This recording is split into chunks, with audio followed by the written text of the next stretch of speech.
Bismillah, Assalamualaikum warahmatullahi wabarakatuh.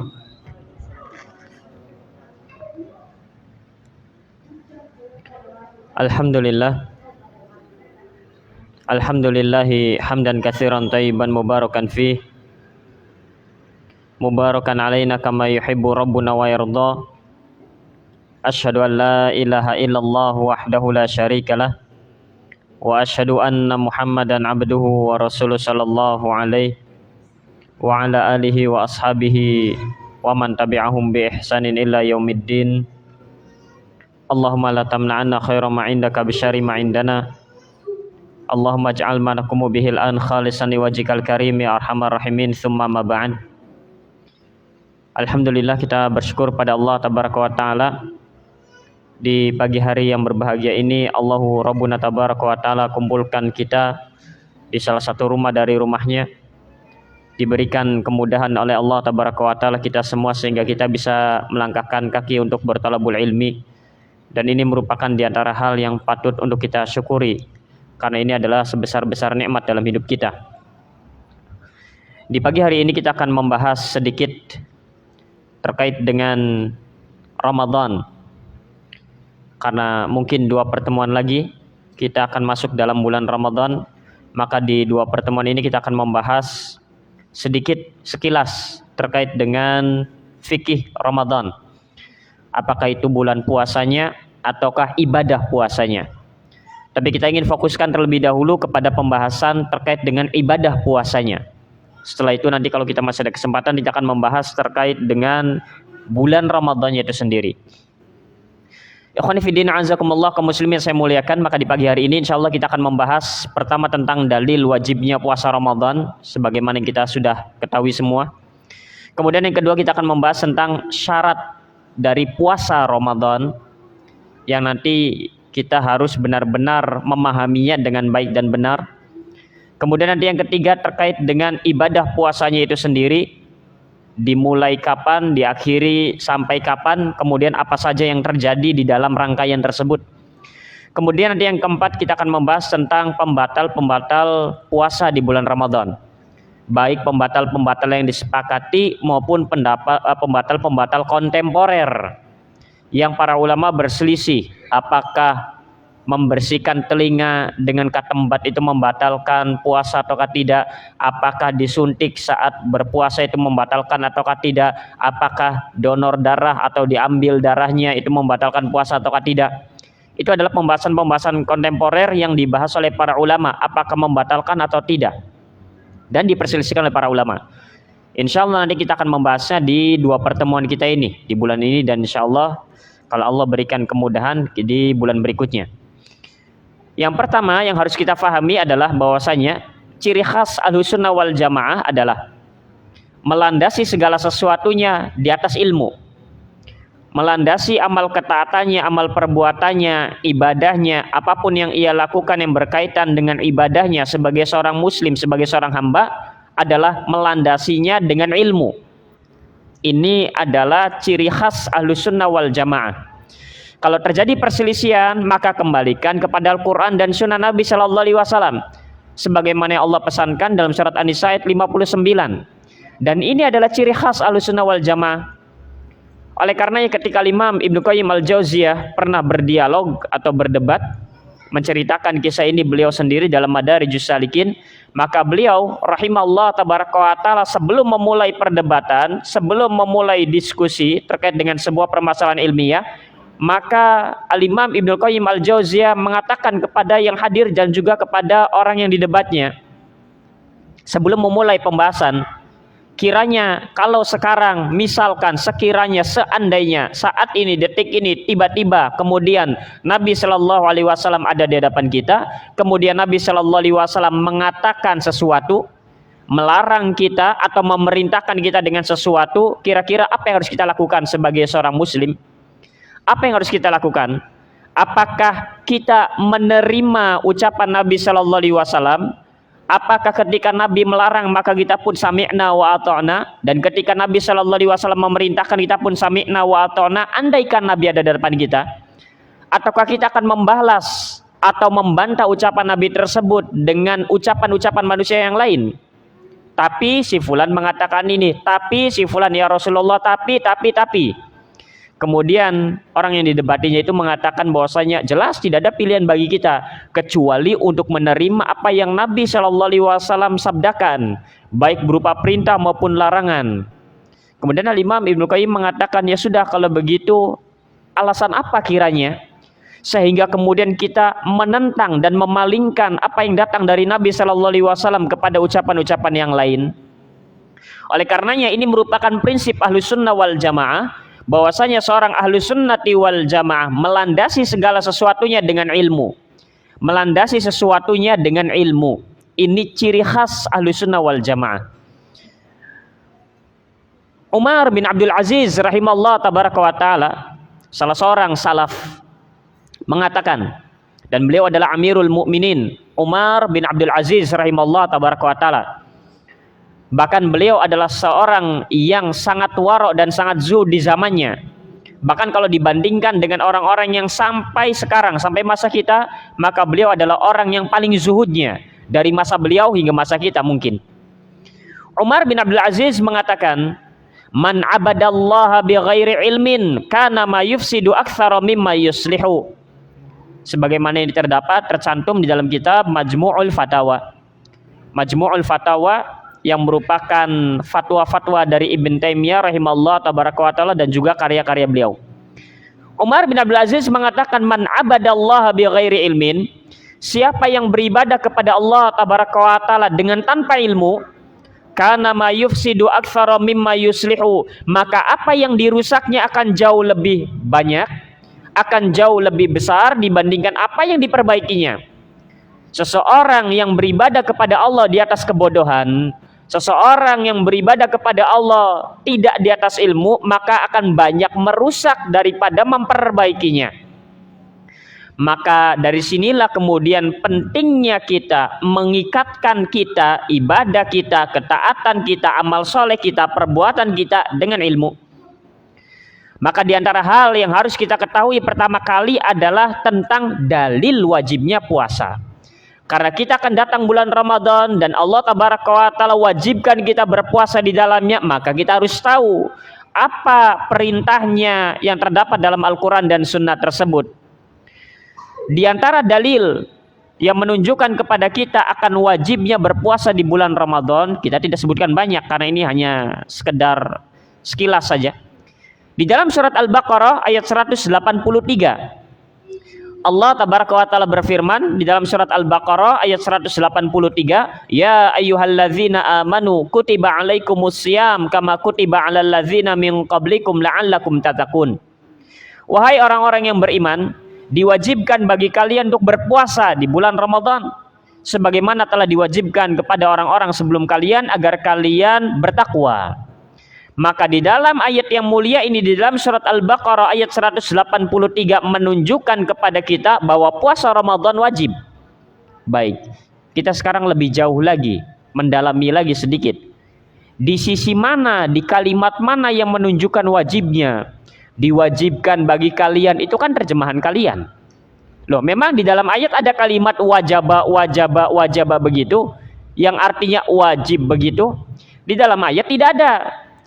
Tapi di dalam ayat ada kalimat kutiba alaikum. Kalimat kutiba alaikum, kalimat kutiba ala. Kalimat kutiba ala dalam ilmu usul fikih ini diantara lafad-lafad yang menunjukkan perintah. Jadi nanti dalam pembahasan ilmu usul fikih ketika membahas tentang hukum-hukum syar'i, hukum-hukum syar'i diantaranya wajib, kemudian sunnah, mubah, makruh, haram, sebagaimana yang kita ketahui. Maka di antara kosakata yang menunjukkan akan wajibnya sesuatu adalah kalimat kutiba ala. Kutiba ala. Kutiba ala itu kalau diterjemahkan secara bahasa artinya dituliskan atas. Dituliskan atas kalian, itu kalau secara bahasa. Tapi secara ilmu usul fikih, kalimat kutiba ala maknanya wajib. Karena ini diantara redaksi-redaksi bentuk wajib. Sehingga makanya kita dapatkan terjemahan diwajibkan. Kalimat wajib, wajaba, begitu tidak ada. Tapi kalimat wajib diperoleh dari mana? Dari kata kutiba alaikum, kutiba alanya itu. Karena kata kutiba ala dalam ilmu usul fikih menunjukkan sebuah perintah yang mana ini merupakan salah satu lafadz yang menunjukkan akan wajibnya sesuatu. Maka dari ayat inilah menunjukkan kepada kita bahwa puasa Ramadan itu wajib. Kalau ada yang bertanya lebih dalam lagi kepada kita, itu kan terjemahan kalian diwajibkan. Kok di ayatnya tidak ada kalimat wajib?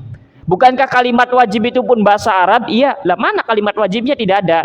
Maka kita katakan bahwasanya di antara bentuk wajib, redaksi wajib, lafadz wajib yang menunjukkan kewajiban adalah kutiba ala. Dan di dalam ayat ini ada kutiba ala. Begitu. Ini yang pertama. Kemudian dari sunnah Nabi Shallallahu Alaihi Wasallam dari sahabat yang mulia Abdullah ibn Umar ibn Khattab radhiyallahu taala anhuma, di dalam riwayat Al-Imam Bukhari dan Muslim, Rasulullah Shallallahu Alaihi Wasallam bersabda, "Bunyal Islamu ala khamsin." Islam dibangun di atas 5 perkara. Inilah yang disebut dengan rukun Islam yang 5. Islam dibangun di atas 5 perkara. Yang pertama syahadati an la ilaha illallah wa anna muhammadan rasulullah. Yang pertama 2 kalimat syahadat. Yang kedua wa iqamis shalah. Yang kedua salat. Maksudnya salat yang wajib. Wa itaiz zakah. Yang ketiga membayar zakat. Wa shaumi ramadan. Dan yang keempat adalah berpuasa Ramadan. Wa hajjil bait. Dan kemudian yang kelima adalah naik haji. Di sebagian redaksi naik haji dulu kemudian baru berpuasa Ramadan. Yang jelas bahwa 5 ini adalah 5 rukun Islam. 5 rukun Islam. Kalimat 5 rukun Islam itu menunjukkan bahwasanya kalau tidak ada satu maka Islam akan hancur. 5-5-nya mesti ada. 5-5-nya mesti ada. 2 kalimat syahadat, salat, zakat, puasa, haji bagi yang mampu. Kalau seseorang memiliki kemampuan, seseorang kemudian sengaja meninggalkan salah satu dari 5 rukun Islam ini, maka gugur keislamannya, bisa-bisa gugur. Sengaja meninggalkan dan mengingkari satu saja. Sengaja meninggalkan dan mengingkari satu saja dari 5 rukun Islam ini, sekalipun dia melakukannya, maka gugur keislamannya. Karena puasa Ramadan termasuk salah satu dari pilar keislaman. Karena puasa Ramadan merupakan salah satu dari rukun Islam, tiang Islam, penyangga Islam, maka dari sini menunjukkan kepada kita bahwa puasa Ramadan itu wajib. Kok bisa dikatakan wajib? Karena kalau tidak ada puasa, hancur Islam seseorang. Hancur keislaman seseorang. Maka dari sini puasa Ramadan itu wajib. Wajib untuk dilakukan. Ini diantara dalil yang menunjukkan kepada kita akan wajibnya puasa Ramadan. Dah, 2 saja, jangan banyak-banyak. Kemudian pembahasan berikutnya, kita ingin membahas tentang syarat puasa. Syarat puasa. Ya alhamdulillah selama ini kita berpuasa syarat semuanya terpenuhi. Hanya saja yang menjadi permasalahan bukan syaratnya, oleh karena kita tidak fokus di bilangan angkanya. Makanya di dalam kitab-kitab nanti beda-beda. Yang ini menyebutkan syarat puasa hanya sekian, yang ini sekian, yang ini banyak sekali. Maka yang menjadi persoalan penting bagi kita yang harus difahami adalah persoalan-persoalan di setiap syarat-syarat yang nanti akan disebutkan. Pembahasan-pembahasan di setiap syarat-syarat yang disebutkan, itulah materi kita. Gambaran-gambaran persoalan yang ada di dalamnya, itulah yang harus kita fahami dengan baik. Maka syarat dari puasa yang akan kita sebutkan kurang lebihnya nanti semuanya ada 8. 8, banyak sekali. Di antaranya yang pertama, sekali lagi, fokus kita adalah kepada pembahasannya, persoalannya, permasalahan-permasalahannya terkait dengan syarat-syarat tersebut. Bukan hanya angka dan juga syaratnya, bukan, tapi persoalan di dalamnya, itu yang sangat penting. Syarat yang pertama adalah Islam. Islam ini merupakan syarat wajib puasa dan juga syarat sah puasa. Islam. seorang muslim beragama Islam, seorang muslim beragama Islam. Ini syarat yang pertama, syarat puasa. Islam ini atau muslim ini merupakan syarat sah puasa seseorang dan juga merupakan syarat wajib seseorang. Maknanya setiap muslim ketika datang bulan Ramadan wajib berpuasa karena dia muslim. Maknanya kalau ada seorang muslim berpuasa di bulan Ramadan, puasanya sah karena dia seorang muslim. Itulah yang dimaksud dengan syarat sah dan syarat wajib. Pertanyaannya, kalau ada orang kafir berpuasa di bulan Ramadan, pertanyaannya sah tidak puasanya? Tidak. Karena syarat sah puasa adalah muslim, Islam. Sekarang kalau ada orang kafir di bulan Ramadan, perhatikan kata-katanya. Kalau yang pertama, kalau ada orang kafir berpuasa di bulan Ramadan, sah tidak puasanya? Tidak, karena dia kafir. Sekarang pertanyaannya, kalau ada orang kafir di bulan Ramadan, wajib berpuasa tidak? Tidak. Nah itu baik. Jadi harus diperhatikan itu antara berpuasa di bulan Ramadan, wajib berpuasa atau tidak? Tidak. Kenapa? Karena kafir. Karena kafir. Baik, sekarang sampai kalimat ini masih paham. Bagus. Masih bisa mengikuti dengan baik. Kemudian pertanyaan berikutnya. Kita masih syarat yang pertama.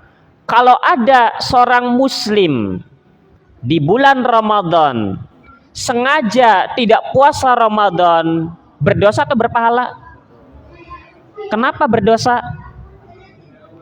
Karena dia wajib berpuasa Ramadan di bulan Ramadan. Karena dia tidak melaksanakan kewajiban, maka dia berdosa.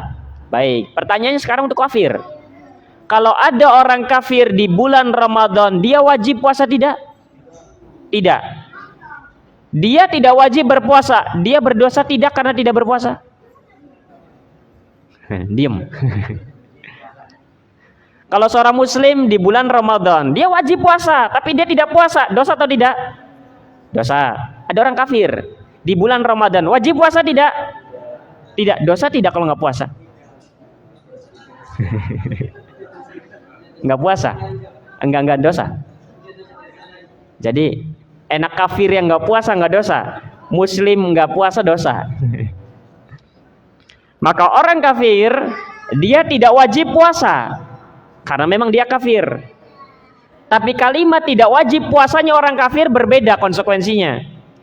Tidak wajib puasanya orang kafir tetap dosa. Loh, kan saya tidak wajib. Kenapa saya dosa? Karena kamu kafir. Karena kafir. Karena orang kafir pun akan dimintai pertanggungjawaban di hadapan Allah Tabaraka wa Ta'ala ketika datang bulan Ramadan, kemudian mereka tidak berpuasa. Kalau mereka mengatakan bahwa ya Allah, saya kan tidak wajib puasa. Ya, tapi bisa bagi kamu untuk masuk Islam sehingga kamu wajib puasa, kemudian puasa. Maka orang kafir double nanti. Pertama tidak diwajibkan, ya tidak diwajibkan bukan berarti aman. Oleh karenanya itulah resikonya orang kafir. Sekalipun tidak wajib puasa, namun dia tetap berdosa karena tidak melakukan puasa. Kenapa? Karena orang kafir bisa saja dia masuk Islam, mudah baginya masuk Islam, sehingga wajiblah puasa itu bagi dirinya, kemudian dia berpuasa. Dan dia tidak melakukan itu. Oleh karenanya sekalipun dia tidak wajib berpuasa, tapi konsekuensinya dia tetap berdosa. Orang kafir sama, sholat juga sama. Sholat juga sama. Seorang muslim wajib sholat. Kalau dia tidak sholat maka dia berdosa. Orang kafir tidak wajib sholat, tapi dia tetap berdosa. Dan tetap akan dimintai pertanggungjawabannya di hadapan Allah Tabaraka wa Ta'ala mengenai kewajiban-kewajiban yang mereka tidak lakukan sekalipun mereka tidak wajib. Sudah resiko. Makanya tidak enak menjadi orang kafir. Baik, itu yang pertama Islam. Saudara, kita bahas segitu saja, tidak terlalu banyak. Kemudian yang kedua, di antara syarat puasa berikutnya adalah baligh. Seseorang telah sampai usia baligh. Syarat puasa berikutnya. Baligh ini merupakan syarat wajib puasa dan syarat sah puasa. Maknanya kalau ada seseorang telah sampai usia baligh, maka wajib baginya untuk berpuasa, dan kalau dia berpuasa maka sah puasanya di bulan Ramadan. Baik, baligh. Baligh ini usia kapan sampai kapan? Maka bagi laki-laki ciri balighnya adalah minimal usia 9 tahun sudah keluar air mani. keluar air mani minimal 9 tahun, maka tandanya seorang anak lelaki telah balik. Kalau ternyata tidak keluar air mani, maka maksimal usia 15 tahun. Kalau si anak lelaki sudah sampai usia 15 tahun, sekalipun dia tidak pernah keluar mani, maka dia telah balik. Dia telah balik. Maknanya dia wajib berpuasa. Kalau dia berpuasa, puasanya sah. Baik itu bagi laki-laki. Keluar air mani minimal usia 9 tahun. Kalau tidak keluar air mani, maka maksimal usia 15 tahun. Sudah, itu ciri yang paling mudah sudah, dibandingkan ciri-ciri yang lain yang terlalu rumit. Kemudian yang kedua, bagi wanita. Bagi seorang anak wanita dikatakan telah balik manakala telah keluar darah haid minimal usia 9 tahun. Keluar darah haid minimal usia 9 tahun. Minimal 9 tahun. Kalau ternyata tidak juga keluar darah haid, sampai 20 tahun tidak keluar darah haid misalkan, apakah berarti belum balik-balik? Tidak. Tetap dikatakan maksimal usia 15 tahun. Baik lelaki maupun wanita sekalipun tidak keluar air mani atau tidak keluar darah haid, kalau sudah sampai usia 15 tahun berarti telah balik. Maka wajib berpuasa, dan kalau mengerjakan puasa sah puasanya. Tapi usia di sini adalah perhitungan secara hijriyah, bukan masehi. Jadi minimal 9 tahun itu perhitungan hijriyah, bukan masehi. Sehingga kita harus mengetahui tentang hitungan hijriyah anak-anak kita. Agar nanti misalkan si anak 9 tahun, atau misalkan si anak 9 tahun kurang sebulan, misal, secara masehi, keluar darah. Kemudian nanya ke kita, Bi atau Umi, ini darah apa namanya? Darah apa? Terusan bingung. Aduh, ini darah apa ya namanya ya? Si anak belum 9 tahun, sebulan lagi 9 tahunnya misalkan. Karena beda antara Masehi dan Hijriyah. Hijriyah dulu, kemudian baru Masehi. Biasanya selisih kurang lebih setahun atau beberapa bulan. Ya, kurang lebih 10 bulan. Jadi kalau misalkan kita ingin hitungan kalender Hijriyahnya, biasanya kalau si anak itu secara Masehi 9 tahun, biasanya kalau dalam perhitungan Hijriyah sudah 10 tahun. Lah sekarang sudah mudah, tinggal masuk ke Google saja, kemudian ingin tahu kalender atau tanggal lahir kita dengan hitungan Hijriyah, bisa sekarang, tinggal ketik saja. Kemudian nanti masukkan angkanya, masukkan tanggalnya berapa, bulannya apa, tahunnya berapa, nanti muncul Hijriyahnya. Kemudian dia akan tahu berapa nominal dari usia kita. Sekarang sudah mudah sekarang. Maka tinggal nanti kita lihat. Maka yang namanya balik ini, usia balik ini cirinya adalah keluarnya air mani atau darah haid minimal 9 tahun, minimal 9 tahun.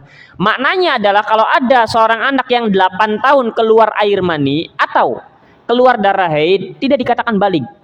Jadi balik patokannya bukan hanya sebatas keluarnya air mani dan keluarnya darah haid, harus dibarengi dengan usia minimal. Usia minimalnya 9 tahun menurut kalender Hijriyah. Kalau tidak ada apa-apa yang keluar, sampai 25 tahun misalkan tidak keluar darah haid, tidak keluar air mani, oh berarti belum balik-balik, masih kecil terus dianggapnya, tidak. Maka batas maksimalnya adalah 15 tahun. 15 tahun secara perhitungan Hijriyah. Jadi kalau di Masehi biasanya 14 tahun itu sudah 15 tahun. 15 tahun secara perhitungan Hijriyah, ingin keluar air mani, ingin tidak keluar air mani, ingin keluar darah haid, ingin tidak keluar darah haid, sudah balik. Wajib mengerjakan kewajiban-kewajiban. Baik, ini balik.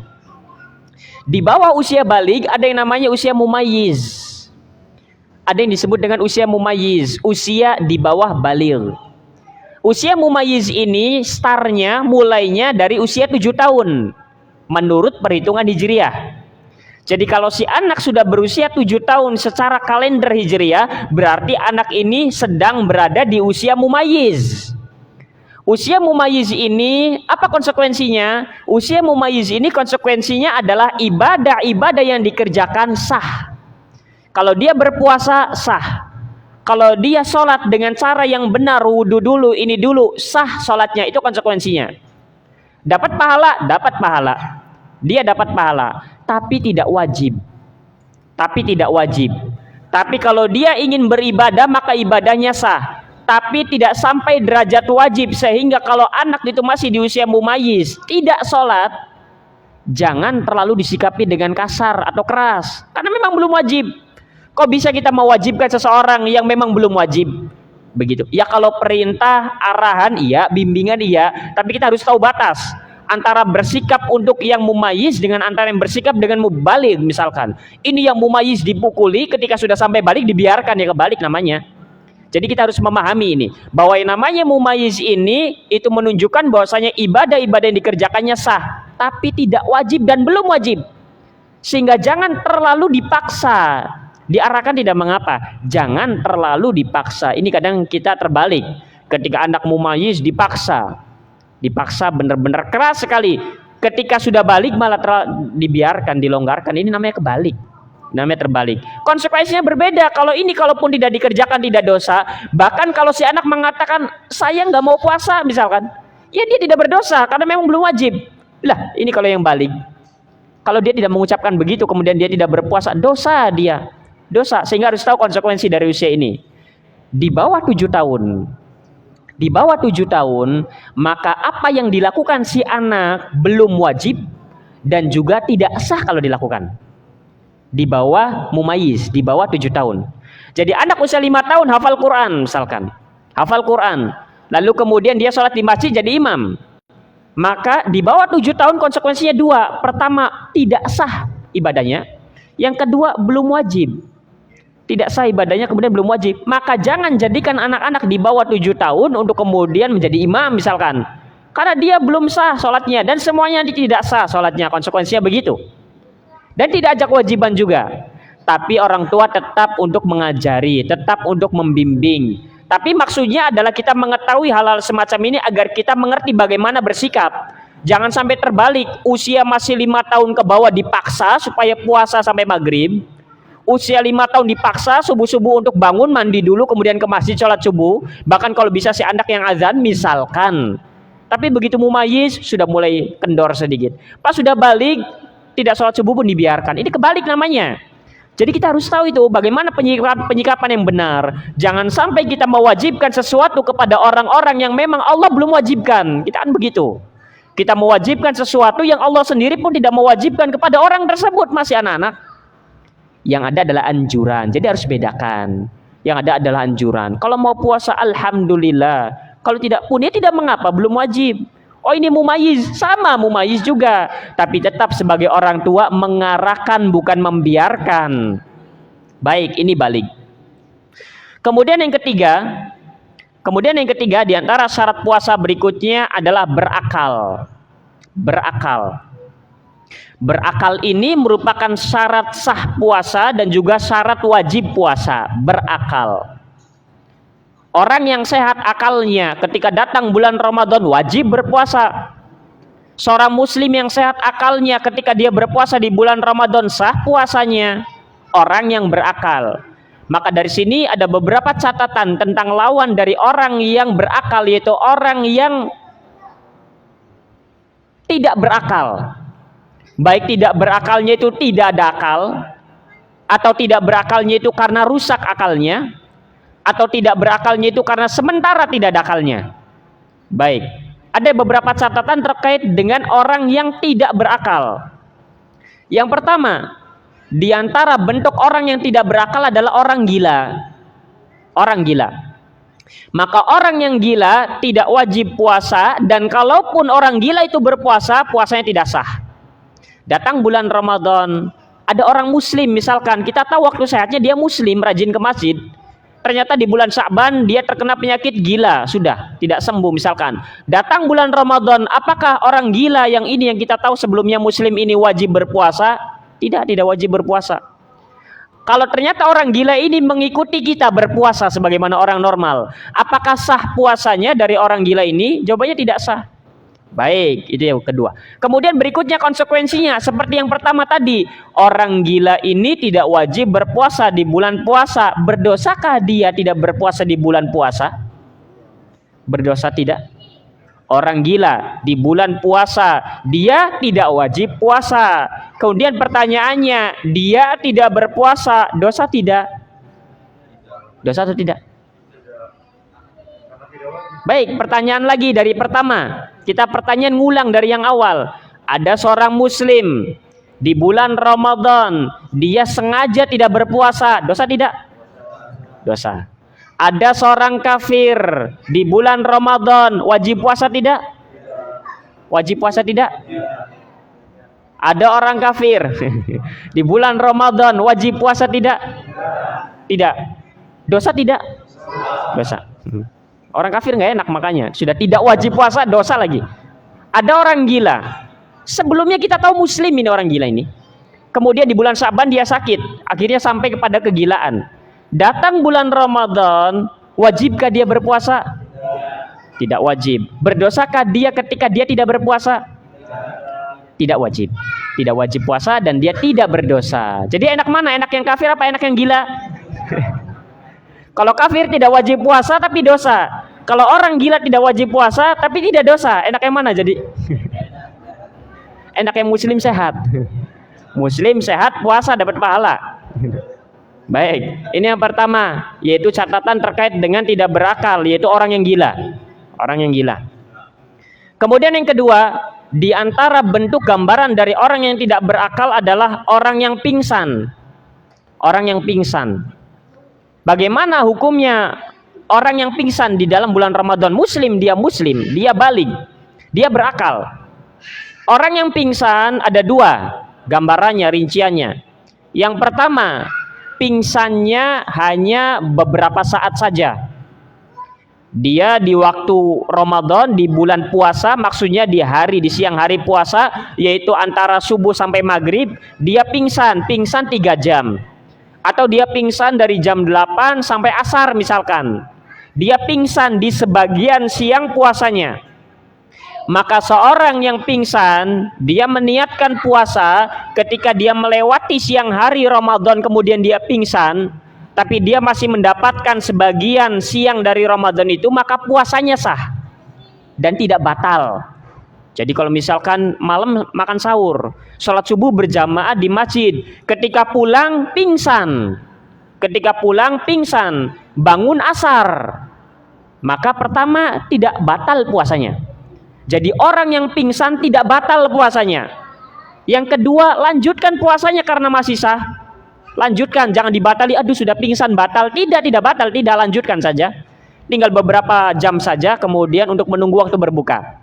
Maka orang yang pingsan di beberapa waktu dari siang hari puasanya, maka tidak membatalkan puasanya dan lanjutkan puasanya karena puasanya sah. Ini orang yang pingsan beberapa jam. Karena kan kadang kan normalnya, idealnya kalau kita lihat kan, saksikan dalam realitanya kan pingsan kan begitu. Ada orang yang pingsan 2 jam, ada orang yang pingsan 1 jam misalkan. Ada orang yang kemudian siang-siang di tengah terik matahari tiba-tiba pingsan. Kemudian bangun. Aduh batal puasa saya. Tidak batal puasanya. Maka orang yang sedang berpuasa kemudian pingsan tidak batal puasanya. Lanjutkan saja puasanya hingga waktu berbuka itu tiba. Sah puasanya. Baik, kemudian yang kedua, pingsan sepanjang hari. Ini kalau ada pingsan sepanjang hari. Yang dimaksud sepanjang hari itu yang mana? Semana. Yang dimaksud sepanjang hari itu dimulai dari subuh, azan subuh, sampai waktu berbuka. Itu yang dimaksud sepanjang hari. Jadi benar-benar dia memasuki waktu puasanya dengan pingsan. Dia setelah makan sahur misalkan, kemudian jatuh, dia ngambil wudhu, ingin sholat subuhnya belum datang, belum dikumandangkan azan, dia mengambil wudhu, kemudian misalkan terpleset jatuh pingsan. Setelah pingsan 1 menit berikutnya azan subuh, ternyata bangun pas setelah azan maghrib, padahal tadi dia sudah makan sahur. Nah kalau pingsannya semacam ini seharian penuh selama siang hari Ramadan sepanjang waktu puasa full, maka puasanya batal dan dia wajib untuk mengqadha puasanya di luar Ramadan nanti, dan dia tidak berdosa. Maka pingsan yang membatalkan puasa, pingsan yang tidak dianggap bahwa seseorang itu telah berpuasa adalah pingsan yang seharian penuh. Yang seharian penuh ini, kalimat seharian penuh ini maksudnya bagaimana? Ketika dari mulai awal puasa sampai akhir puasa, yaitu dari mulai azan subuh sampai azan maghrib berkumandang. Kalau ada orang yang pingsan sepanjang itu, maka batal puasanya. Kemudian dia wajib untuk mengqadhanya di luar Ramadan, namun dia tidak berdosa. Dia tidak dosa, tenang saja, tidak dosa, tinggal nanti diganti di luar Ramadan. Baik, ini yang kedua dari gambaran orang yang tidak berakal, yaitu orang yang pingsan. Kalau pingsannya hanya beberapa jam saja, maka tidak batal puasanya. Kalau pingsannya beberapa jam, atau dia setelah sahur pingsan, bangun zuhur, tidak batal puasanya, lanjutkan.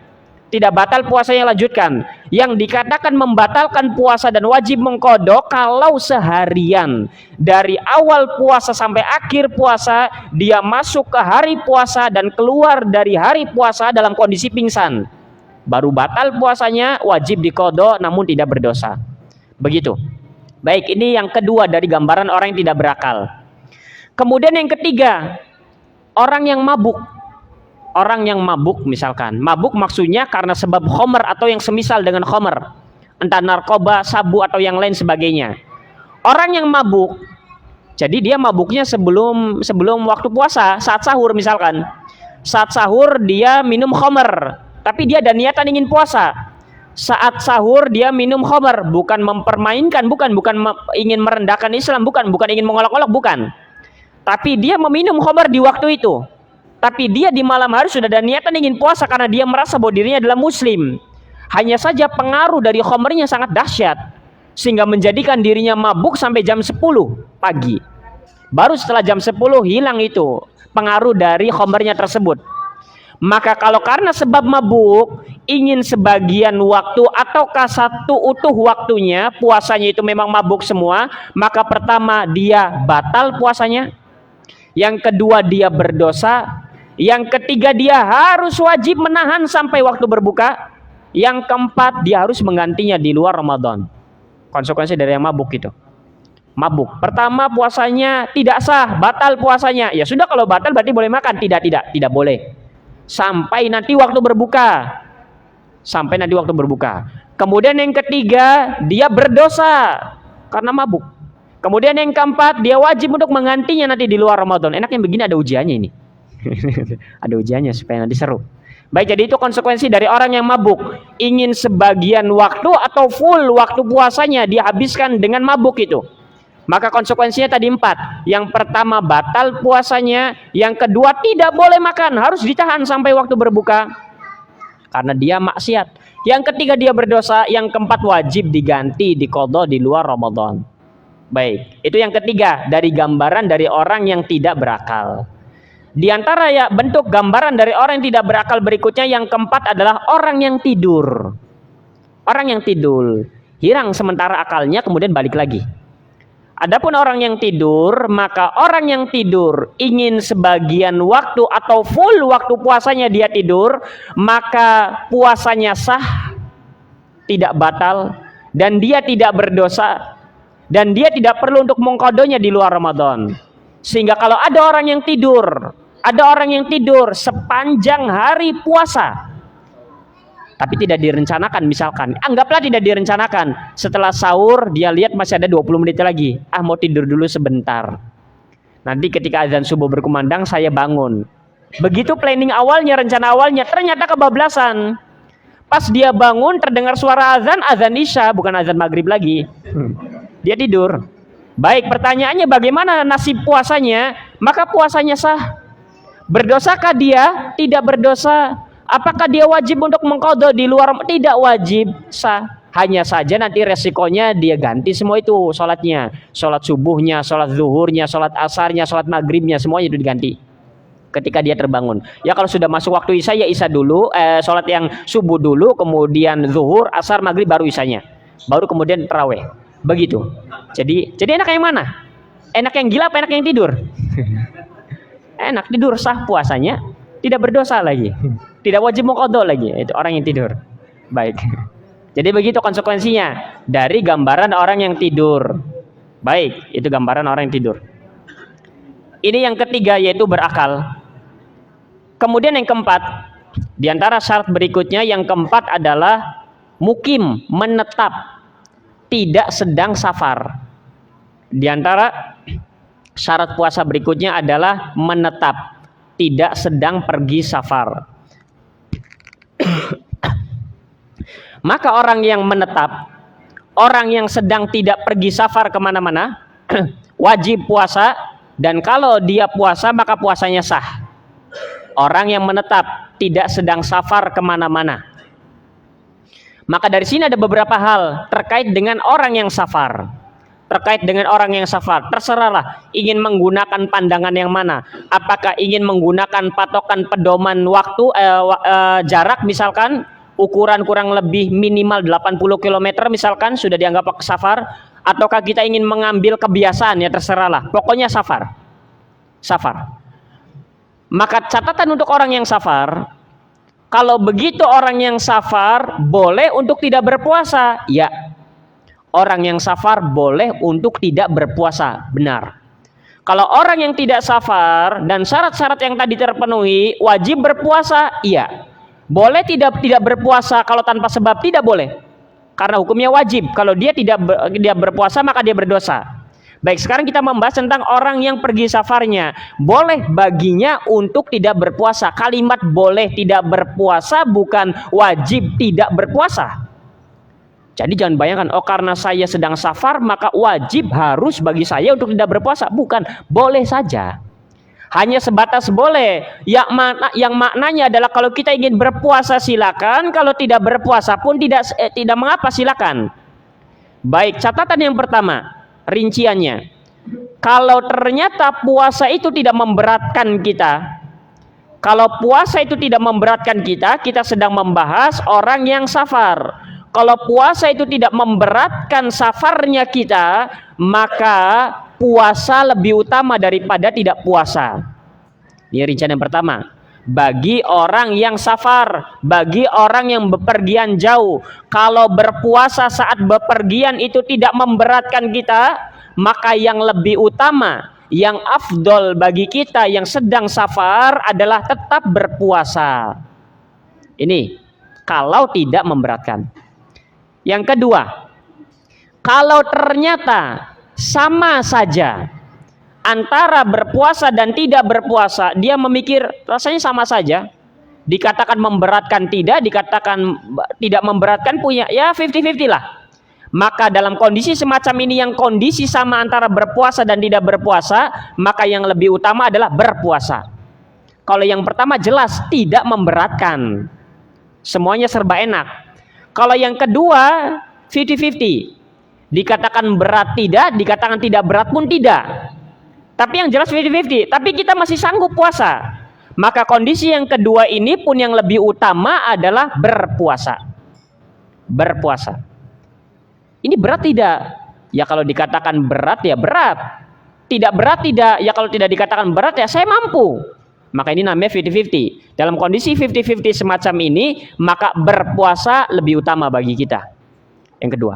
Yang ketiga, kalau ternyata kiranya puasa itu memberatkan safar kita, dari sini pergi ke Palembang menggunakan bus misalkan, panas-panasan, aduh bawaan berat, jelas memberatkan misalkan, maka dalam kondisi semacam ini lebih utama untuk tidak berpuasa. Lebih utama untuk tidak berpuasa. Baik, ini rinciannya yang ketiga. Kemudian yang keempat, di antara hal yang harus kita perhatikan bahwasanya dimulainya untuk tidak berpuasanya bagi seorang musafir bukan dari awal. Dimulainya tidak berpuasanya bagi musafir adalah ketika sudah di perjalanan. Jadi startnya sama ini. Bagi orang-orang yang memang akan safar atau tidak safar, startnya sama. Dia meniatkan puasa dulu. Tapi saya sudah pesen tiket ini kereta, nanti berangkatnya jam 11. Ya sudah dari pagi saya ngopi dulu. Ya sudah dari pagi saya sarapan dulu. Tidak, bukan begitu caranya. Tapi tetap dari awal kita mengawalinya dengan puasa dulu. Karena siapa tahu nanti kita tidak tahu ke depannya, barangkali tidak jadi. Sehingga baik orang yang safar atau tidak safar, atau orang yang akan merencanakan safar, maka dimulai dari puasa terlebih dahulu. Kapan kebolehan berbuka itu kemudian dilakukan? Ketika sudah di perjalanan. Kalau masih di rumah tidak boleh. Haram hukumnya, tidak boleh. Tidak boleh itu. Jadi dari awal masih puasa bareng dulu itu. Nanti kalau sudah di perjalanan, kita keluar daerah kita, keluar wilayah kita, barulah di situ kita boleh untuk tidak berpuasanya. Jadi itu harus difahami itu. Terkait dengan safar. Oh ini misalnya kita ingin mudik, mudiknya jauh ini. Sudah menyiapkan, nanti kita rencana berangkatnya jam 10, dari pagi sudah sarapan dulu. Tidak, nanti kalau sudah melewati batas kota kita misalkan, atau wilayah kecamatan kita, pokoknya kalau sudah keluar saja. Kalau sudah dalam perjalanan, barulah di situ kita baru untuk kemudian boleh tidak berpuasa. Baik. Ini diantara catatan yang penting yang perlu untuk kita ketahui. Baik, kemudian satu lagi untuk hari ini dari 8 itu yang kelima adalah ini khusus bagi para wanita. Syarat berikutnya adalah suci dari haid dan nifas. Maka diantara syarat puasa berikutnya adalah suci dari haid dan nifas. Maka seorang wanita yang suci dari haid dan nifas, dia wajib berpuasa. Kalau berpuasa maka sah puasanya. Kalau ternyata 5 menit lagi ingin azan maghrib, seorang wanita berpuasa. 5 menit lagi ingin azan maghrib, ternyata keluar darah haid. Keluar darah haid, bagaimana nasib puasanya? Batal puasanya. Lah nanggung. Sekalian saja sudah nanggung, tidak batal puasanya. Maka nanti apakah berdosa? Tidak. Maka nanti dia wajib untuk menggantinya di luar Ramadan. Tidak ada tanggung-tanggungan. Ini kan cuma 5 menit lagi, sekalian saja. Tidak. Maka hari itu juga maka batallah puasanya. Karena syarat puasa berikutnya adalah suci dari haid dan nifas. Ini yang kelima. Karena yang keenam ada pembahasan, yang ketujuh pun ada sedikit pembahasan, dan juga yang kedelapan. Apalagi yang keenam nanti akan ada pembahasan.